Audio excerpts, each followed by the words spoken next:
The train whistle echoed through the dusty streets of Cheyenne as Margaret Rose stepped onto the wooden platform, her heart beating fast with nervous excitement. She had been traveling for 5 long days from Boston, crossing mountains and plains, to reach this wild frontier town in Wyoming Territory. Her small leather bag contained everything she owned in the world: 2 simple dresses, a worn Bible her mother had given her, and $17 in crumpled bills.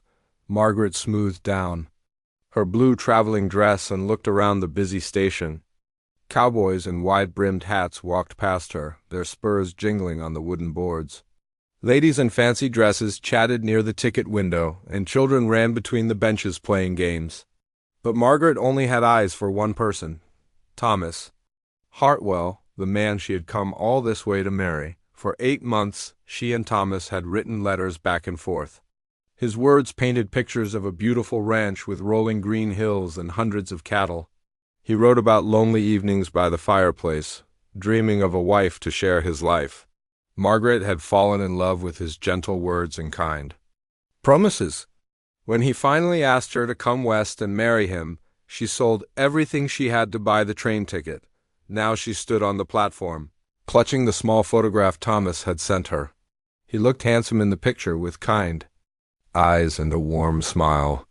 Margaret checked her pocket watch. 3:30 in the afternoon, exactly when Thomas said he would meet her. But as minutes turned into an hour, doubt began creeping into her heart. The sun was getting lower in the sky when Margaret saw a young man walking toward her. He looked a bit like Thomas, but younger and thinner. Her heart jumped with hope, thinking maybe Thomas had sent his brother to fetch her. But the look on the man's face told her something was very wrong. "Are you Margaret Rose from Boston?" the man asked, taking off his hat politely. "Yes, I am.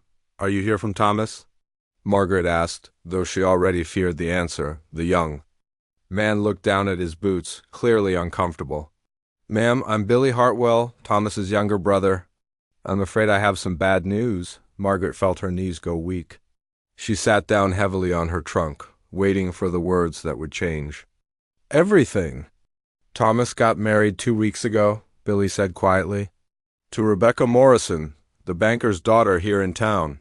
It all happened real fast. Her father offered Thomas a big loan to expand his ranch, and, well, one thing led to another."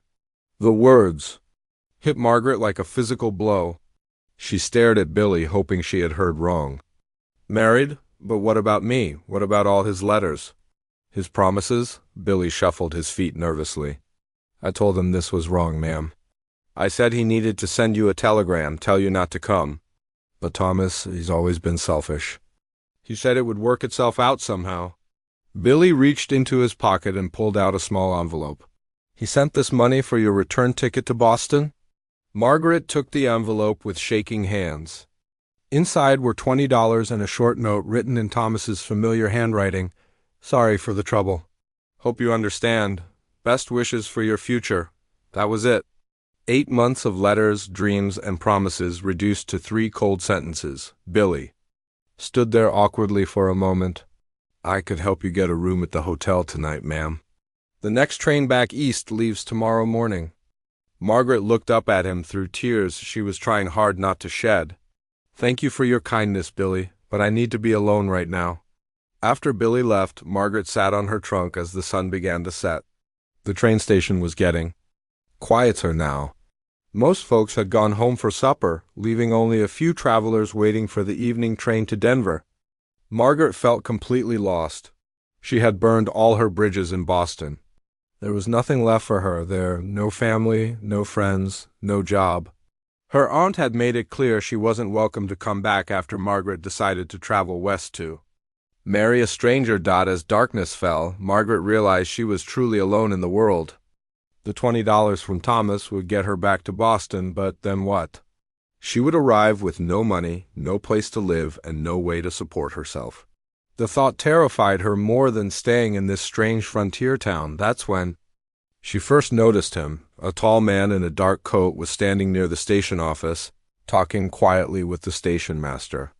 Even in the dim light from the oil lamps, Margaret could see he was different from the other men around town.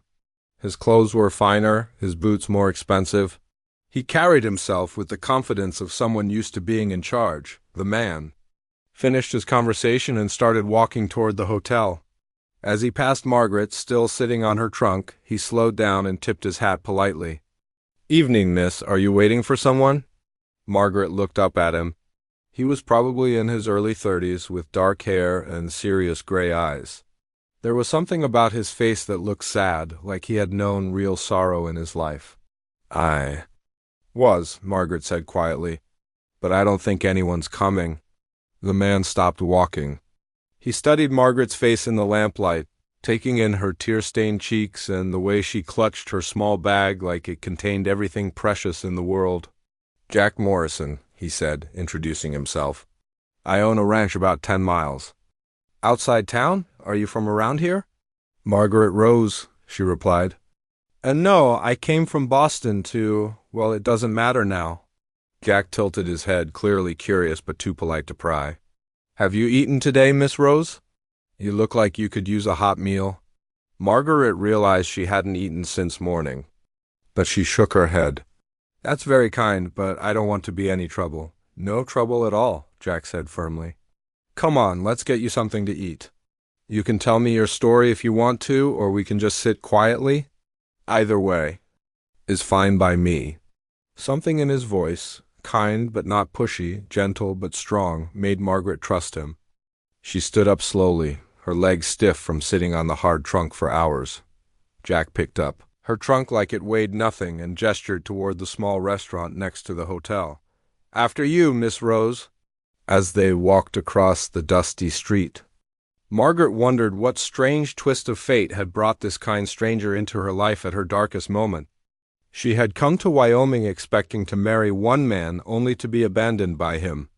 Now she was having dinner with another man who seemed like everything Thomas pretended to be in his letters, genuinely kind, respectful, and strong inside the warm restaurant. Over plates of beef stew and fresh bread, Margaret found herself telling Jack Morrison the whole sad story. How she had fallen in love with Thomas's letters, sold everything to come west, and been abandoned at the train station like yesterday's newspaper. Jack listened without judgment, occasionally nodding or asking a gentle question. When Margaret finished her story, he was quiet for a long moment. "I'm sorry that happened to you," he said finally. "Thomas Hartwell is a fool, and I hope someday he realizes what he threw away." Margaret felt tears threatening again. "I don't know what I'm going to do now. I can't go back to Boston, but I can't stay here either." Jack leaned forward, his gray eyes serious. "What if I told you there might be another option?" Margaret woke up in the small guest cottage on Jack Morrison's ranch, sunlight streaming through clean white curtains. For a moment she forgot where she was. Then everything came rushing back. The train station, Thomas's betrayal, and Jack's surprising offer. He had asked her to be a governess to his 6-year-old daughter, Lucy. Margaret had said yes, though she wasn't sure she was qualified to teach anyone anything. The cottage was simple but comfortable, with a stone fireplace, a small kitchen, and a bedroom with a window facing the mountains. Jack had shown her around the night before, explaining that his housekeeper, Mrs. Patterson, lived in the main house and would help with anything she needed. But Margaret was used to taking care of herself. She dressed quickly in her brown work dress and walked to the main house. The Morrison ranch was bigger than anything she had imagined. Rolling hills stretched as far as she could see, dotted with hundreds of cattle.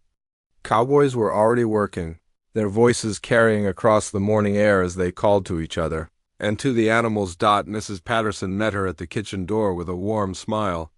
"Good morning, dear. Mr. Morrison is out checking the north pasture, but little Lucy is having breakfast. She's been asking about you since dawn." Margaret felt nervous butterflies in her stomach. She had never spent much time around children. In Boston, she had worked as a seamstress in her aunt's shop, dealing mostly with fabric and thread. Not curious 6-year-olds. Lucy sat at the kitchen table, swinging her legs and eating pancakes. She was a pretty child with dark hair like her father's and the biggest blue eyes Margaret had ever seen. But there was something sad about those eyes, something that made Margaret's heart ache. "Hello, Lucy," Margaret said softly. "I'm Margaret. Your father told me we're going to be spending time together. Lucy looked up from her plate but didn't say anything. She just stared at Margaret with those serious blue eyes, as if she was trying to figure out if this new person could be trusted. Lucy's a bit shy, Mrs. Patterson explained, refilling the girl's milk glass. She hasn't had much experience with ladies who aren't me. Margaret sat down across from Lucy at the table. That's okay. I'm a bit shy too. Maybe we can figure things out together. For the next hour, Margaret tried everything she could think of to get Lucy to talk. She asked about her favorite colors, her toys, what she liked to do for fun. Lucy answered with nods or shakes of her head, but never spoke a word. Finally, Margaret decided to try a different approach. Lucy, would you like to show me around the ranch? I've never been on a real ranch before, and I bet you know all the best places. For the first time, Lucy's face lit up with interest. She nodded eagerly and slipped down from her chair. They spent the morning exploring. Lucy showed Margaret the barn where the horses lived, the chicken coop where Mrs. Patterson gathered eggs, and the vegetable garden behind the house. As they walked, Margaret kept up a gentle stream of conversation, not expecting Lucy to respond, but hoping to make her feel comfortable. Oh, look at that beautiful horse, Margaret said as they approached the corral. What's his name? Lucy opened her mouth as if to speak, then closed it again. But she ran to the fence and pointed at the horse, then at Margaret, clearly wanting to share something. He's yours? Margaret guessed. Lucy nodded proudly. He's wonderful. I bet he's fast too. Jack appeared at the barn door just then, his face covered in dust from the morning's work. I see Lucy's giving you the grand tour, he said. Walking over to them, Margaret noticed how Lucy immediately ran to her father, wrapping her arms around his legs. Jack's whole face softened when he looked down at his daughter. We've been having a lovely time, Margaret said. Lucy knows everything about this ranch. She does indeed, Jack agreed, ruffling Lucy's hair. Her mother used to take her everywhere, showing her how everything worked. Lucy probably knows more about ranching than some of my cowboys. At the mention of her mother, Lucy's face grew sad again. She pressed closer to Jack, as if she was afraid he might disappear too. That afternoon, while Jack was in town on business, Margaret decided to try something different. She had noticed a trunk in the main house parlor, covered with a sheet. When she asked Mrs. Patterson about it, the older woman sighed. That's Helen's things, Mrs. Patterson said quietly. Lucy's mother, Mr. Morrison, packed them away after she passed, but he couldn't bring himself to get rid of them. Sometimes I catch Lucy sitting next to that trunk, just staring at it. Margaret felt a plan forming in her mind. Mrs. Patterson, do you think it would be all right if Lucy and I looked through some of those things together? Maybe it would help her remember the good times. Mrs. Patterson looked uncertain. I don't know, dear. Mr. Morrison has never opened that trunk since the funeral. He might not like it. Then we'll ask him when he gets back, Margaret said firmly. But I think Lucy needs to know it's okay to remember her mother. Keeping everything locked away might be making things worse. When Jack returned that evening, Margaret was waiting for him on the front porch. Lucy was inside, supposedly getting ready for bed, but Margaret suspected she was listening from the window. Mr. Morrison, Margaret began, I wanted to talk to you about Lucy. Jack sat down heavily in the chair next to her. She still won't talk to you, will she? I was hoping maybe with another woman around. Actually, she's been wonderful, Margaret said. She's smart and curious and knows everything about this ranch. But she's also carrying a lot of sadness, and I think some of it comes from feeling like she's not allowed to remember her mother. Jack's face tightened. I don't want her to forget Helen. It's hard. Everything in this house reminds me of her. Some days I can barely function, and I'm a grown man. How can I expect a 6-year-old to handle it better? Margaret chose her words carefully. Maybe she doesn't need to handle it better. Maybe she just needs to know that it's okay to be sad sometimes, and that talking about her mother won't make you more sad. They sat in silence for a moment, listening to the evening sounds of the ranch. Finally, Jack spoke. What do you think we should do? I'd like to look through some of your wife's things with Lucy. Let her tell me stories about her mother. Maybe help her pick out one or two special things to keep in her room. Jack was quiet for so long that Margaret thought he might say no, then he nodded slowly. Helen would have liked that, he said. She always said memories were meant to be shared, not hidden away. The next morning, Margaret and Lucy sat together in the parlor, the trunk open between them. Inside were beautiful dresses, books, jewelry, and photographs. Lucy's eyes went wide when she saw her mother's things. "Tell me about this," Margaret said, holding up a small music box. Lucy's voice was barely a whisper, but she spoke for the first time since Margaret had arrived. "Mama used to play it for me at bedtime. It plays a song about a little bird." Margaret wound up the music box, and a sweet melody filled the room. Lucy's eyes filled with tears, but she was smiling too. "It's beautiful," Margaret said. "Would you like to keep this in your room?" Lucy nodded, then surprised Margaret by crawling into her lap. "I miss her," she whispered. "I know you do," Margaret said, stroking Lucy's hair, "and that's okay. Missing someone means you love them very much." From that day forward, everything changed. Lucy began talking more, first in whispers, then in her normal voice. She showed Margaret her favorite hiding places on the ranch, taught her how to gather eggs without scaring the chickens, and even convinced her to try riding the gentlest horse in the stable. Margaret found herself falling in love with ranch life. She loved the wide open spaces, the smell of fresh air and wildflowers, and the way the mountains looked different at every hour of the day. But more than anything, she loved watching Lucy come back to life. Jack noticed the change too. He started joining them for meals, sharing stories about his own childhood on the ranch. Sometimes Margaret would catch him watching her and Lucy together, a soft expression on his face that made her heart skip, but Margaret carried a secret that grew heavier each day. She wasn't just Margaret Rose, the abandoned mail-order bride. She was Margaret Elizabeth Ashford, daughter of a man who had stolen money from half of Boston's wealthy families. If Jack ever found out who she really was, everything would change. The first snowflakes began falling on a crisp November morning, just 3 months after Margaret had arrived at the Morrison Ranch. She stood at the kitchen window, watching the white flakes dance in the wind, feeling more at home than she had ever felt anywhere in her life. Lucy was at the table behind her, practicing her letters on a slate board, her tongue poking out in concentration. "Look, Margaret," Lucy called out excitedly. "I wrote my whole name without any mistakes." Margaret turned from the window and examined Lucy's careful writing. The little girl had made amazing progress in just a few months. She was reading simple books now and could write short sentences. More importantly, she laughed every day and talked constantly about everything she saw and learned. "That's beautiful handwriting," Margaret said, giving Lucy a hug. "Your father will be so proud when he sees it." Jack had been working extra hours lately, preparing the ranch for winter. He moved the cattle to the lower pastures where they would be protected from the worst of the weather. The cowboys built windbreaks and stocked the barns with enough hay to last until spring. Everyone knew that winter in Wyoming could be harsh and unpredictable. But nobody expected what happened next. The storm hit 3 days later with a fury that shocked even the old-timers.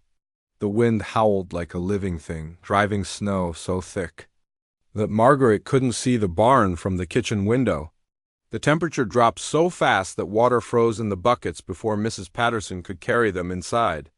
"I've never seen anything like this," Jack said, stamping snow off his boots as he came in from checking on the animals. His face was red from the cold, and ice hung from his mustache.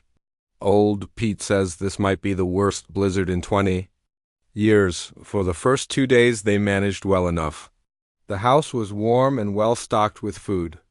Lucy seemed to think the whole thing was an adventure, pressing her nose to the frosted windows and watching the snow pile higher and higher. Margaret read her stories by the fireplace while Jack took care of the animals that were sheltered near the house. But on the third day, disaster struck. A huge tree, heavy with snow and ice, crashed down across the road that led to town. At the same time, the wind tore part of the roof off the bunkhouse where the cowboys stayed. 3 of Jack's Men were injured when the roof collapsed and there was no way to get them to the doctor in town. "We're completely cut off," Jack told Margaret that evening. His face was grim with worry. "The road's blocked, the telegraph lines are down, and we can't even get a horse through this snow. We're on our own until this storm passes."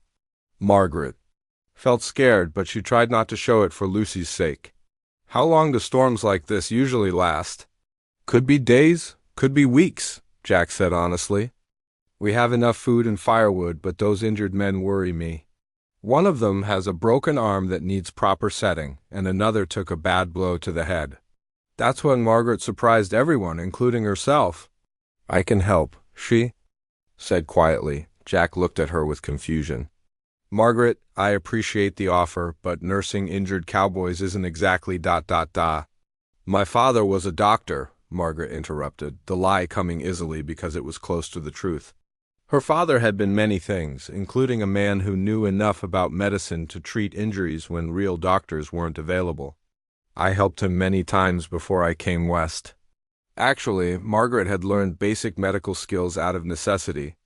During her father's final months in Boston, when they couldn't afford real medical care, she had treated cuts, set simple breaks, and nursed fevers.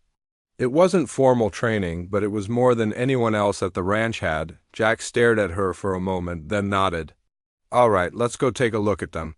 For the next week, Margaret divided her time between caring for Lucy and nursing the injured cowboys. She set the broken arm using splints made from kindling wood and strips torn from her own petticoats.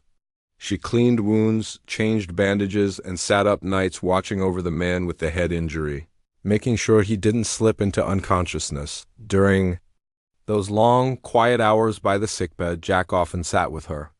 They talked in whispers so they wouldn't wake the patients or Lucy, who slept curled up in a chair nearby. Margaret learned about Jack's childhood on the ranch, how he had inherited it from his father and built it into something much bigger. Jack learned about Margaret's life in Boston, though she was careful to keep her stories vague and avoided mentioning her father's real profession. "I never thought I'd marry again," Jack said one night, his voice barely above a whisper. "After Helen died, I figured that was it for me. I had Lucy, I had the ranch, that seemed like enough." Margaret's heart began beating faster, but she kept her voice calm. "What changed your mind?" Jack looked at her in the dim lamplight. "You did. The way you care for Lucy, the way you've made this house feel like a home again, the way you jumped in to help those cowboys without even thinking about it. You're not like anyone I've ever met," Margaret rose. Margaret felt tears threatening. Jack was falling in love with a woman who didn't really exist.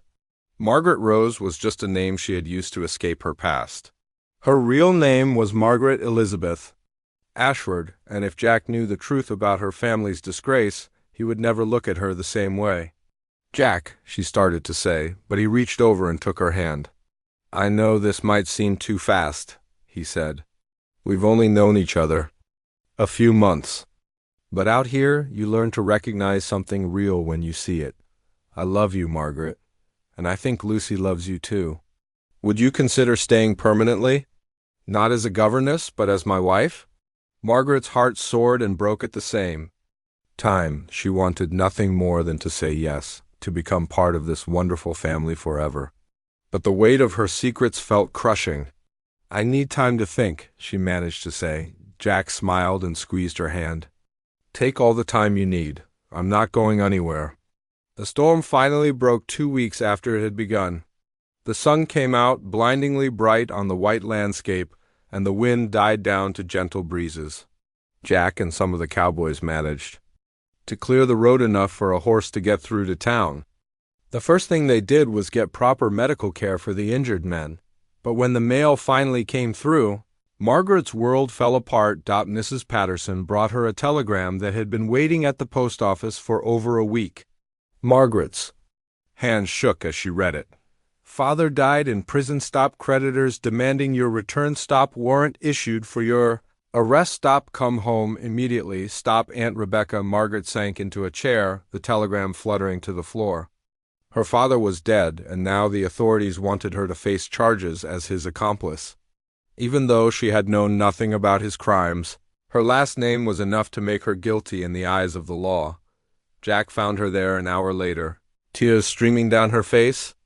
"Margaret, what's wrong?" She couldn't look at him. How could she explain that everything he thought he knew about her was a lie? That the woman he loved was actually a criminal's daughter, running from the law? "I have to leave?" she whispered. "Leave?" "Margaret, what are you talking about?" She picked up the telegram and handed it to him with trembling fingers. Jack read it quickly, his face growing more confused with each word. "I don't understand. Who's Aunt Rebecca? And what does this mean? About your father being in prison?" Margaret took a deep breath and told him everything. About her real name, her father's crimes, the scandal that had destroyed their family. She told him about fleeing Boston not for love, but to escape the shame and the possibility of being arrested. Herself, "My real name is Margaret Elizabeth Ashford," she said finally. "My father embezzled money from dozens of families in Boston. I didn't know what he was doing, but that doesn't matter. Just being his daughter makes me guilty in their eyes." Jack was quiet for a long time after she finished. Margaret waited. For the anger, the disgust, the demand that she leave his house immediately. Instead, Jack did something that shocked her completely. He laughed. "Is that all?" he said, pulling her into his arms. "Margaret, I don't care if your father was the biggest criminal in Boston. I don't care what your real name is or what happened before you came here. All I care about is the woman you are now." Margaret stared at him in disbelief. "But Jack, I lied to you about everything." "You protected yourself?" Jack said firmly. "That's what smart people do when they're in trouble. Besides, I already knew." "You what?" Jack smiled sheepishly. "I've been having my lawyer friend in Denver make some inquiries about the Ashford case. I knew something didn't add up about your story, but I figured you'd tell me when you were ready. What I found out was that your father acted alone and you were as much a victim as anyone else." Margaret felt like the room was spinning. "You knew? All this time, you knew?" "I knew enough," Jack said. "I also know that I've already taken care of your father's debts and cleared your name with the authorities in Boston. You're free, Margaret Elizabeth Ashford Morrison, if you'll have me." "Morrison?" Margaret whispered. Jack dropped to one knee right there in the kitchen, taking her hands. "In his marry me, Margaret. Your real name, your past, none of that matters. What matters is our future together." Margaret stood in front of the mirror in her bedroom, adjusting the white lace on her wedding dress. It had been 3 months since Jack proposed in the kitchen, and today was finally their wedding day. The dress had belonged to Jack's mother, carefully preserved in tissue paper for over 30 years. Mrs. Patterson had spent weeks taking it in and updating the style, adding delicate pearl buttons and fresh ribbons. "You look like a princess," Lucy said from the doorway. The little girl wore a pale blue dress and had wildflowers woven into her dark hair. She had been so excited about the wedding that she could barely sleep for the past week. "Thank you, sweetheart," Margaret said, turning to give Lucy a hug. "Are you ready to officially become my daughter?" Lucy nodded eagerly. Jack had explained to her that when he married Margaret, she would become Lucy's new mother in every way that mattered. The little girl had clapped her hands and asked if she could call Margaret Mama, like she used to with her first mother. The wedding was held on the front lawn of the ranch house on a perfect spring morning. People had come from all over Wyoming territory to attend. Margaret was amazed to see how many friends and business partners Jack had. Cowboys, ranchers, merchants from town, and even some fancy folks from Denver and Cheyenne had made the trip. "I had no idea Jack Morrison was so important," Margaret whispered to Mrs. Patterson as they watched the guests arriving in wagons and carriages. Mrs. Patterson chuckled. "Mr. Morrison owns more land than anyone else in 3 counties, dear. His cattle feed half the mining camps in Colorado, and his horses are some of the finest in the West. But more than that, he's a good man who treats people fairly. That's why folks respect him." The ceremony was beautiful and simple. Jack looked handsome in his best black suit, his hair slicked back and his boots polished until they shone. When Margaret walked down the makeshift aisle between the rows of chairs, his face lit up with such joy that several women in the crowd dabbed at their eyes with handkerchiefs. "Do you take this woman to be your wife?" asked Pastor Williams, who had ridden 20 miles from Cheyenne to perform the ceremony. "I do," Jack said, his voice strong and clear.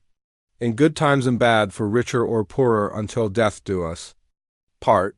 When it was Margaret's turn, she looked into Jack's gray eyes and felt her heart overflow with happiness.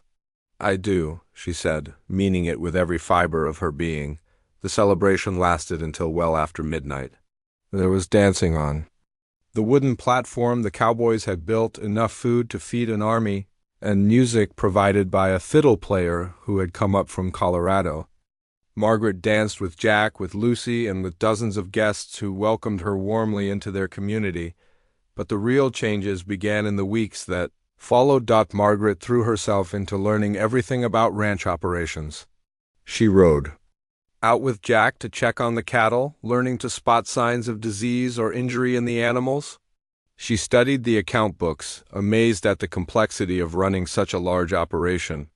There were expenses for feed, wages for cowboys, costs for shipping cattle to market, and income from dozens of different sources. "These books are a mess," Margaret told Jack one evening as she spread ledgers across the kitchen table. "You're losing money because you're not keeping track of everything properly." Jack looked embarrassed. "I'm better with cattle than I am with numbers. Helen used to help with the books, but after she died, I just tried to muddle through." Margaret had an idea. Her father, despite his crimes, had been brilliant with money and business. She had learned more about accounting and finance growing up than most men ever knew. "What if I took over the financial side of things? I think I could help make the ranch more profitable." Within 6 months, Margaret had revolutionized how the Morrison Ranch operated. She negotiated better prices with cattle buyers by timing sales for when demand was highest. She reduced costs by buying supplies in bulk and finding more reliable suppliers. Most importantly, she started keeping detailed records of everything, so they always knew exactly how much money was coming in and going out. The results were dramatic. In their first year of marriage, ranch profits increased by almost half. Other ranchers began asking Jack for advice, not knowing that the real business genius was his wife. But Margaret's biggest impact came from something even more important than money. One day, while she was in town buying supplies, Margaret noticed a young woman sitting alone outside the hotel, crying. The woman looked to be about Margaret's age, with a small child clinging to her skirts.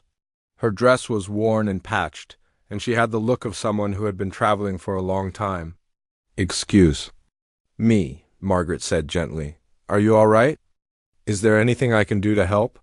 The woman looked up with red, swollen eyes. "I'm sorry, I don't mean to be a bother. I'm just I don't know what to do." Margaret sat down on the bench beside her. "What's your name?" "Catherine Wells," the woman said. "This is my son, Danny. We came here from Kansas because my husband promised to send for us, but when we got here, we found out he died in a mining accident 2 months ago." Margaret's heart went out to Catherine. Her story was so similar to Margaret's own experience of being abandoned, except Catherine had a child to worry about. "Do you have anywhere to go?" Margaret asked. Catherine shook her head. "No family, no money left, and no skills except keeping house and tending children. The hotel owner says we can't stay another night unless we pay, but I don't have any money left." Margaret made a decision that would change many lives. "Come with me," she said. "My husband and I have a ranch outside town. We can give you a place to stay and work to do until you figure out what comes next." That evening, Margaret talked to Jack about her idea. "There must be dozens of women like Catherine," she said. "Women who come west expecting one thing and find something completely different. Women with nowhere to turn when their husbands die or abandon them." Jack listened thoughtfully. "What are you thinking?" "What if we created a place for them?" Margaret said, her excitement growing as she spoke. "We have that old bunkhouse that's barely being used. We could fix it up, make it comfortable for women and children. They could work around the ranch. Cooking, cleaning, tending the garden, helping with the chickens. It would give them time to get back on their feet." Jack smiled. "You want to start a home for displaced women?" "Not a charity," Margaret said quickly. "These women have skills. and they want to work. But they need a safe place to stay and honest work while they figure out their next steps. Some might find husbands eventually, others might save enough money to start their own businesses or go back east. The point is, they'd have choices. Within a year, the Morrison Ranch had become known throughout the territory as a place where women in trouble could find help. Margaret had converted the old bunkhouse into comfortable living quarters for up to 12 women and their children. Some stayed for a few weeks, others for several months. A few even decided to settle permanently. In the area, the women who came to the ranch weren't just recipients of charity, they became valuable parts of the operation. Catherine Wells, the first woman Margaret had helped, turned out to be an excellent cook and eventually took over all the meal preparation for the ranch hands. Another woman, Grace, had experience with bookkeeping and helped Margaret manage the increasingly complex finances. A widow named Ruth had a gift for training horses and soon had cowboys from neighboring ranches bringing their most difficult animals to her. Word of Margaret's work spread far beyond Wyoming. Newspapers in Denver and San Francisco wrote articles about the Angel of Morrison Ranch, who was giving desperate women a second chance. Letters arrived from women all over the West, asking for help or advice, but success brought unexpected challenges. Some people in town thought Margaret was too forward for a woman, too involved in business matters that should be left to men. A few criticized Jack for letting his wife have so much influence over ranch operations. "Maybe I should step back a little," Margaret said to Jack one evening after they had heard some particularly harsh gossip in town. "I don't want to hurt your reputation." Jack took her in his arms and kissed her forehead. "Margaret Morrison, you are the smartest, kindest, most capable woman I have ever known. Anyone who doesn't like the way you do things can take their business elsewhere. I'm proud to be your husband." Margaret felt tears of gratitude in her eyes. Jack never tried to hold her back or make her smaller to please other people. He supported her ideas, trusted her judgment, and treated her as a true partner in everything they did. By their second anniversary, the Morrison Ranch was the most successful operation in Wyoming Territory. They owned more land, ran more cattle, and employed more people than any of their competitors. But more importantly to Margaret, they had helped over 50 women and children start new lives. Lucy, now 8 years old, had grown into a confident, happy child who loved helping with the women and children who stayed at the ranch. She was learning to read and write at a level far beyond her years, and Margaret was already talking to Jack about hiring a proper tutor for her. Standing on the front porch one evening, watching the sunset paint the mountains gold and purple, Margaret could hardly believe how much her life had changed. 2 years ago, she had been a desperate woman with nowhere to turn. Margaret stood on the same wooden platform at Cheyenne Station where her life had changed forever 25 years ago. Her hair was now silver, pulled back in an elegant style that spoke of confidence and grace. At 53, she carried herself with the dignity of a woman who had built something meaningful with her life. The simple blue dress she had worn that terrible day when Thomas abandoned her had been replaced by a beautiful burgundy traveling suit that showed the world. She was a woman of importance, but today she wasn't thinking about herself. Today, she was waiting for her youngest son's new bride to arrive from New York City, just as she had once arrived from Boston with nothing but hope and $17. "The train's coming, Mama," called out Robert, her 20-year-old son. He was tall like his father, with Jack's gray eyes and Margaret's determined chin. Robert had just finished his studies at the university in Denver and was eager to bring his new wife, Victoria, home to meet the family. Margaret smiled at her son's excitement. Robert had met Victoria while visiting friends in New York, and their courtship had been a whirlwind of letters and visits. Margaret remembered being young and in love like that, though her own journey to love had been much more complicated. Jack walked up beside her, his arm slipping naturally around her waist. At 57, he was still handsome, though his dark hair was now completely gray and lined with silver. Years of working in the Wyoming sun had weathered his face, but his eyes still held the same kindness that had drawn Margaret to him all those years ago. "Nervous about meeting our new daughter-in-law?" he asked with a gentle smile. A little, Margaret admitted. I just want her to feel welcome. I remember how scary it was to arrive in a strange place where you don't know anyone. Jack squeezed her hand. She'd love you just as much as the rest of us do. How could she not? The train pulled into the station with a great whoosh of steam and the screech of brakes. Margaret watched as passengers began stepping down onto the platform. Cowboys, businessmen, families with children, and ladies in traveling clothes all mixed together in the busy scene. Then she saw them. Robert was helping a young woman down from the train car, his face glowing with happiness. Victoria was petite and blonde, with nervous blue eyes that reminded Margaret of Lucy when she first arrived at the ranch. The girl looked around at the dusty station and the rough-dressed cowboys with obvious uncertainty. "Victoria!" Robert called out, leading his bride toward them. "Come meet my parents." Margaret stepped forward with her warmest smile. "Welcome to Wyoming, dear. We're so happy you're here." Victoria curtsied politely, clearly trying to make a good impression. "Thank you, Mrs. Morrison. Robert has told me so much about you and the ranch." "All good things, I hope," Margaret said with a laugh. "And please, call me Mother if you'd like, or Margaret if that's more comfortable. We're family now." As they rode back to the ranch in the family carriage, Margaret pointed out landmarks and told stories about the early days of their life in Wyoming. Victoria listened politely, but Margaret could see she was overwhelmed by how different everything was. From the busy streets of New York, the ranch had grown enormously over the years. What had once been a successful cattle operation was now a small empire. Jack owned over 10,000 acres of prime grazing land, and the Morrison name was known throughout 3 states. They had investments in mining, railroads, and banks from Colorado to California. But the thing Margaret was most proud of was the Morrison Foundation for Women, which had grown from her simple idea of helping displaced women into a formal organization that operated in 5 Western territories. The old bunkhouse had been replaced by a proper building that could house 30 women and their children, complete with a school, a workshop where they could learn trades, and a placement office that helped them find permanent jobs. "This is amazing," Victoria said as Margaret showed her around the foundation building the next day. "I had no idea such a place existed."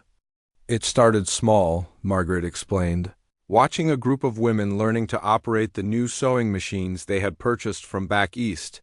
Just one woman who needed help. But I learned that when you help one person, word spreads, and soon, you're helping many. Victoria was quiet for a moment, then said, "Robert told me you came here as a mail-order bride yourself." "That must have been frightening," Margaret nodded. "Terrifying. I thought I was coming to marry a man I had fallen in love with through letters, but when I got here, I discovered he had married someone else. I sat on that train platform with nowhere to go and no money to get home." "What did you do?" "I was lucky enough to meet your father-in-law," Margaret said with a soft smile. "Jack gave me a chance when I desperately needed one. That's why I try to give other women the same kind of chance." Over the following weeks, Victoria settled into ranch life more easily than Margaret had expected. The young woman had been raised in luxury in New York, but she was curious and eager to learn. She helped in the foundation, learned to ride horses, and even convinced Robert to teach her about managing the ranch's business affairs. "She reminds me of you when you first came here," Jack told Margaret one evening as they watched Victoria and Robert walking hand in hand through the garden. "Smart, determined, and not afraid of hard work." Margaret smiled. "I hope she has an easier time of it than I did. No secrets to worry about, no past to hide from." Their conversation was interrupted by Lucy, now 31 and married to Dr. William Hayes from Denver. She had come for a visit with her 3 young children, who were currently running around the yard playing tag with their Uncle Robert and Aunt Victoria. "Mama," Lucy said, settling into the chair beside Margaret on the porch, "I got a letter from the territorial governor today. He wants to know if you'd be interested in speaking at the Women's Rights Convention in Denver next month." Margaret raised her eyebrows. "Me? What would I talk about?" "Oh, I don't know," Lucy said with a grin. "Maybe how you built a successful business, created jobs for hundreds of people, and helped over 1,000 women start new lives." Just small things like that, Margaret laughed. When you put it like that, it does sound like I've been busy. The truth was, Margaret had become one of the most influential women in the American West. Newspapers regularly wrote articles about her work, and politicians from both major parties sought her advice on issues affecting women and families. She had been invited to speak in cities from San Francisco to Chicago, sharing her story and encouraging others to find ways to help their communities. But her greatest joy still came from the simple moments with family. Watching Jack teach their grandson how to rope cattle. Seeing Lucy's daughter learn to read using the same books Margaret had taught Lucy with years ago. Listening to Robert and Victoria make plans for their own children and the life they wanted to build together. Do you ever think about that day at the train station? Jack asked her that night as they sat by the fireplace in their bedroom. Do you ever wonder what would have happened if things had been different? Margaret considered the question seriously. Sometimes I think about it. If Thomas had actually married me like he promised, I would have lived a completely different life, probably a much smaller life. Any regrets? Margaret looked around their beautiful home, filled with photographs of their children and grandchildren, awards recognizing her community work, and mementos from their travels together. Through the window, she could see the lights of the foundation building where tomorrow she would help more women find their own second chances. Not a single one, she said firmly. Getting abandoned at that train station was the best thing that ever happened to me. It led me to you, to our children, to this life we've built together. Jack pulled her close. You know what I think? What? I think you were never really abandoned at all. I think you were delivered exactly where you were supposed to be, exactly when you were supposed to be there. Margaret smiled and kissed her husband's cheek.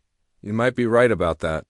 As she prepared for bed, Margaret caught sight of herself in the mirror.